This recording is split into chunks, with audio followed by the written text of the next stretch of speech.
They accidentally brought Semya back to life. 2 months after the little rover died in the crater, a new landing module was sent to the same region. It was larger, heavier, and designed with one main goal: to get closer to the black sphere without repeating the fate of the previous robot. Engineers equipped it with more powerful protection, backup power sources, and software capable of rebooting individual sections in case of strange signals. The plan was simple: park nearby, observe, don't touch. Let Semya remain alone and see if it does anything on its own. The new rover drove out under the harsh, low sun. Its wheels left fresh tracks on the old ones, softened by dust. Ahead, the frozen dead machine still stood with its arm locked and its claw half closed around the dark object. The seed looked the same as in the photographs taken from a distance: smooth, black, half buried. If you didn't know the story, it would just be another strange rock.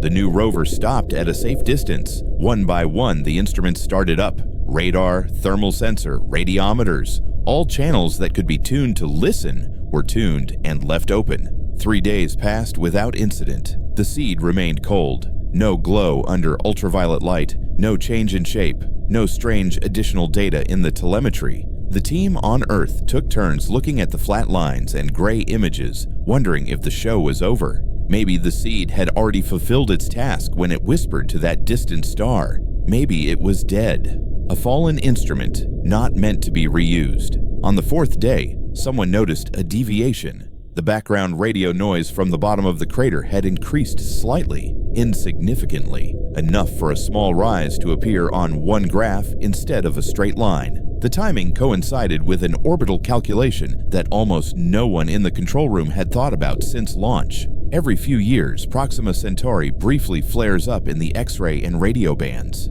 It is a restless star, small and turbulent, located just over 4 light-years away from us. A satellite designed to observe such activity sent a brief report, an insignificant event, nothing threatening, routine. The timestamp of this flare, minus the time it took for light to travel between the stars, pointed to an eruption in Proxima's atmosphere. The timestamp of the increase in the crater's background radio signal, without any deductions, coincided with it in human time. Together on the screen, they formed a pattern too neat to be a coincidence. No one expected the seeds to be interested in Proxima. The first display of his last transmission before the micro rover's demise pointed to a much more distant cluster, a distinct cluster of dots hundreds of light years away. The new data suggested the presence of a second channel, a closer target, or a relay. Before anyone could put forward theories, the crater itself began to glow. At first, it was frequencies invisible to the eye. Semina's surface heated up by several degrees. His black skin absorbed the sunlight and held it rather than reflecting it. Then faint lines appeared, the same seams the first rover had seen, but this time brighter. They traced a delicate geometry across the sphere, like chains or veins. The claw of the dead rover, still clamped to one edge, lit up in response. The metal, which had remained cold for weeks, reflected light that shouldn't have been there. The new rover's cameras worked at their limits, trying to track the changes. Then the seed moved. Not much, not far, but enough to kick up dust. The frozen manipulator jerked as if something inside the object had pulled it. The entire structure twisted, shifted, and then gently released. The claw grip opened, and the joints of the dead rover bent without force as power passed through them. The seed rolled a few centimeters down the gentle slope of the crater floor and came to rest in a small depression. As soon as it settled, the seams on its surface reoriented themselves, flowing like liquid lines to converge on a single point in the sky. At that moment, people realized that it wasn't just waking up, it was taking aim. Every antenna that could turn toward the moon turned. Radio telescopes on 3 continents turned their steel and composite frames to lock on to the crater's coordinates. Receivers expanded their ranges, searching for anything unusual. The first burst nearly knocked some of them off their charts. It wasn't loud in the human sense. Standing next to the lander, you wouldn't have heard anything with the naked ear, even if there had been air there. But to the instruments, the signal sounded like a knife strike. Narrow, focused, dense in structure. From orbit, a small relay probe observed something even stranger. It was a camera designed to study the surface of the moon in visible and infrared light. Now it saw a faint, pencil-thin beam of brightness rising from the crater, not white, not just a color. When filtered, it broke into bands that did not correspond to normal spectral lines. It was like a ghost of a beam, barely noticeable, but straight as a ruler. It did not scatter or fan out. It rose from the seed, penetrated the thin hull of the old rover, passed through the partially shaded hull of the new lander, and continued to rise, leaving the weak gravity of the moon behind and entering open space. The beam was not directed at Earth. It deviated at an angle, cutting through the darkness toward a precise point between familiar constellations. When the technicians superimposed its line on the star charts, the target became clear. This time it was not Proxima, not the distant cluster from the first message. A star cataloged under a dry code, Type G, slightly cooler than the Sun, located about 40 light-years from Earth. A quiet, ordinary-looking sun with nothing special about it. Until that night, it had never received more than a few boring measurements in a survey. Now, every serious observer on the planet had its designation etched in their memory. SEED held the beam for exactly 9 minutes. On Earth, the rush to collect data turned into chaos. Receivers were overloaded, trying to track the modulation that jumped from frequency to frequency, faster than the automatic filters could keep up. Software designed to work with slow pulsars and noisy quasars broke down under the precision of the engineered signal. Some observatories were forced to switch to RAW mode, record everything, sort it out later. Hard drives filled to capacity. Cooling systems on the front panel of the electronics screeched as components operated at the limits of their capabilities, which they had only reached during testing. The new rover paid a different price. Standing just a few meters from SEED, enveloped in its radiation, it trembled. Dust danced on its solar panels. Tiny arcs crawled across exposed metal edges as the fields rose and fell at speeds too high for the safety systems. The rollers in its joints squealed, expressing silent complaints. The power monitors recorded surges they weren't designed to withstand. The protective circuits tried to turn on and off, but SEED's influence threw off the synchronization. The rover's brain did the digital equivalent of gritting its teeth and holding on. Somewhere in the middle of the 9 minutes, a new layer appeared on the signal. Nearby, in the data from the crater itself, a sideband grew. It ran beneath the main beam, making up only a small fraction of its power. Its structure was different, less complex, blocky. The pattern matched what analysts had seen earlier in the recordings of SEED's first activation. It wasn't a pure alien handshake. It was a mixed stream. Part of it looked like the SEED talking to its star. Part of it looked like the SEED talking about the moon, Mars rovers, landing modules, about us. Then, as suddenly as it had begun, the beam shut down. The glowing seams on SEED's hull faded. The temperature dropped. The dust settled. The crater was gray and quiet again, with one dead machine and one battered, barely alive one standing guard. The relay in orbit saw nothing but darkness. The radio antennas on Earth lost their sharp peak and returned to the usual cosmic hiss. For several long seconds, no one spoke into their headsets. The world, or at least the small part of it that was following the event in real time, held its breath. The first complete playback of the captured data took 14 hours. Teams worked in parallel, cleaning the data of instrument noise, reconciling the timelines of different observatories, comparing what was visible from orbit with what was heard on the ground. The beam itself, when converted into a cleaner form, was terrifyingly elegant. Its base carried something resembling calibration sequences, simple numbers, geometric ratios, a declaration of intelligence that any mathematician would recognize. Above that was something denser, like a carrier of compressed information. No one could say what it contained, only that it used an encoding scheme that human computers couldn't immediately understand. The sidebar, however, was simpler. When enlarged and visualized in 2 dimensions, it turned into an image. Not a clear image that could be hung on a wall, more like a contour map, lines, gradients, peaks, and valleys in signal intensity. When one young analyst superimposed this ghostly map onto a topographic map of the lunar region around the crater, it matched almost exactly. The SEED had sent a model of where it was, the surrounding terrain, the position of the 2 rovers and the landing module, even the shallow glass ring from its own impact. As if, talking to the depths, it had turned, made a quick, rough sketch of its current location and attached it to the conversation. A tiny mark, a return address.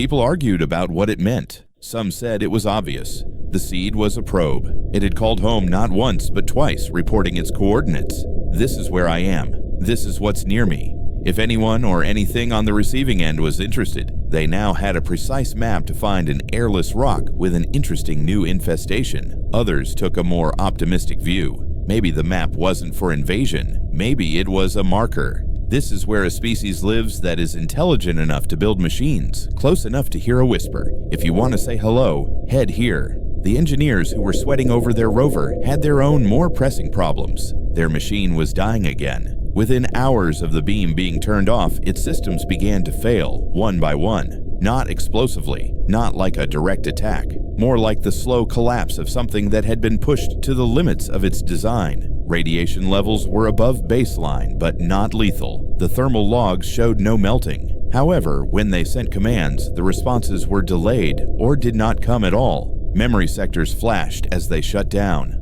The wheel motor jammed halfway. The rover could still see the seed. It could still determine its range. It just couldn't move. They did everything they could. Patched, reassigned functions, switched power from non-critical systems. They managed to turn the camera one last time, just enough to capture seed in close-up. The sphere looked lifeless. No light, no movement. In the stark contrast of the lunar noon, it could have been a piece of obsidian. The last thing the rover ever sent was this frozen perfect circle in the center of the frame. Then its transmitter went dark, and the crater became a quiet place again, lit only by the unblinking sun. On Earth, in the days that followed, almost no one slept. The data from the beam was now securely stored in dozens of protected archives. Teams in different countries and time zones took turns analyzing it from their own perspectives. Mathematicians, cryptographers, physicists, even artists were brought in for their ability to see patterns where others did not. The main message, which was undoubtedly intended for distant ears rather than local ones, remained stubbornly unclear. A small mark on its edge, a map of dust and metal at the bottom of the crater, sat like a clear, simple word at the end of a sentence that no one could read. And above it all hung a quiet awareness that everyone tried not to voice aloud. If the seed could awaken on a schedule that no human had set, turn into a precise antenna, and reach out light years with a beam that no one on Earth could build, then it operated on a clock that did not care about human schedules. The 9-minute burst could be just one step in a sequence set long before any intelligent ape-like creature picked up a stone. Somewhere, 40 light years away, a signal had been sent to a star. In 40, or 4, or 400, something might respond in a way that would be impossible to miss. The only thing humans really did with their rovers, antennas, and frenzied data collection was to witness a single click in a mechanism more ancient and more vast than their entire history. At first, the world didn't know where to place this event in its history. It was too big to fit alongside the weather and elections, too abstract to elicit an instinctive response to a visible threat. No city was destroyed, no lights went out. The moon looked the same as ever through backyard telescopes. Only those who watched the beam in the data felt the Earth tilt beneath their feet. For them, the question was not whether something unusual had happened. The question was what to do now that it had. There was no protocol for a situation where we just saw a device on our moon communicating with a star half a lifetime away. Some wanted to tell everyone about it right away, using the most direct language possible. We saw a device that was not created by us. It is active. It is connected to a network.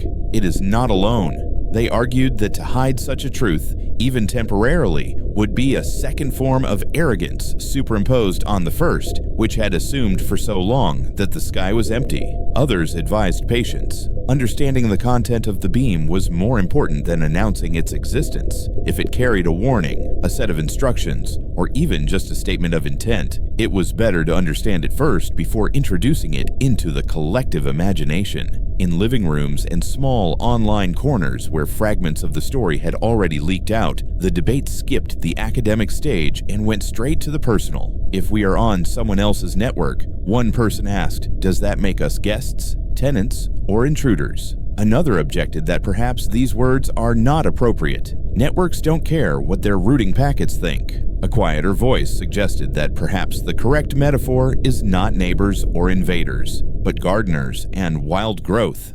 3I/Atlas Seed Beam Distant Star. All of these may be part of a system that prunes and nurtures on a scale too large and broad for the human mind to comprehend. The months turned into a gentle wait. The second beam from the crater did not rise. The distant star did not flare again in any way that differed from its usual quiet twinkling. The seed, when viewed from subsequent orbital flybys, remained exactly where it had rolled, a dark spot on higher resolution images, indistinguishable from a basalt boulder to any casual glance. The only hint that something had changed lived in the archives and in the minds of those who continued to open the same files, conduct new analyses, hoping that some overlooked twist in the picture would suddenly lead to understanding. That never happened, but small coincidences did appear, repeating ratios, time shifts hinting at cycles, enough to prove that the beam was not a one-off improvisation, but a step taken by something following a long-planned path. A new generation of students began to choose their fields with the creature in mind. Some went into radio astronomy, dreaming of being at the right observatory on the right night when a distant star finally did something unmistakable. Others chose planetary robotics, wanting to build the next rover that would descend into that crater again, with stronger legs and a smarter mind. Some, attracted by all this strangeness, chose disciplines not directly related to space: linguistics, anthropology, philosophy. They asked questions about how a species should behave when it discovers that its moon is not just a rock, but a node in an invisible network. On the moon itself, dust gradually began to smooth the edges of the tracks around the crater. Electrostatic levitation and micrometeorites did their slow, patient work. In a few decades, the tracks from the landing module's legs and the rover's wheels will dissolve into the general noise of the regolith, although the glass ring from the seed's landing will most likely last longer. The black sphere, harder and stranger than anything in nature, will last much longer. If no one returns, it will sit, enduring cycles of cold and even colder cold, watching the star it has already named, waiting for a signal that may come in a year or 10 or 10,000. And somewhere, unimaginably far away, but close enough to be mapped by humans, a point of light hung in another sky.